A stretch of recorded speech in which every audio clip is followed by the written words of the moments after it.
Hello everyone, कैसे हैं आप सब। आ गए हम एक और नई मोटिवेशनल स्टोरी के साथ। तो चलिए शुरू करते हैं। अपनी बुराई सुनकर परेशान नहीं होना चाहिए, अपने लक्ष्य की ओर आगे बढ़ें।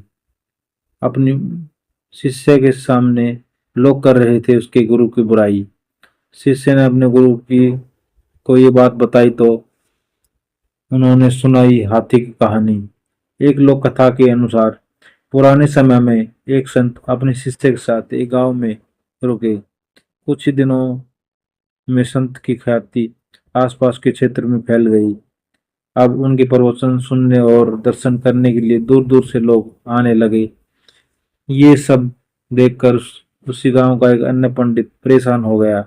उसे लगने लगा कि इस संत की वजह से मेरे वक्त कम हो जाएंगे, मेरा जीवन व्यापन कैसे होगा। पंडित ने संत का दुष्प्रचार करना शुरू कर दिया। वह लोगों के सामने उस संत की बुराई करता था। एक दिन संत के शिष्य को ये सारी बातें मालूम हुई तो उसे बहुत गुस्सा आया।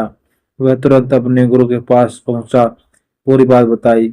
संत ने शिष्य की बात सुनी और उससे कहा कि छोड़ो, अगर मैं उस पंडित से वाद विवाद करूंगा तो इससे ये बातें फैलना बंद नहीं होगी, इसलिए उसकी बातों पर ध्यान नहीं देना चाहिए।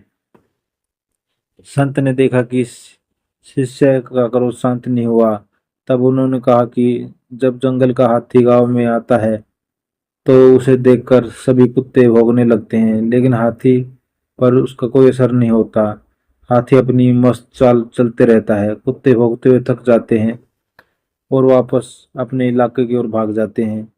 हमें भी अपनी बुराई करने वालों के साथ इसी तरह पेश आना चाहिए। हमें सिर्फ अपना काम ईमानदारी से करना चाहिए और सत्य के मार्ग पर आगे बढ़ते रहना चाहिए, और अच्छे कर्म ही ऐसे लोगों का मुंह बंद कर देते हैं। तो दोस्तों, आपको ये स्टोरी कैसी लगी कमेंट में ज़रूर बताइए।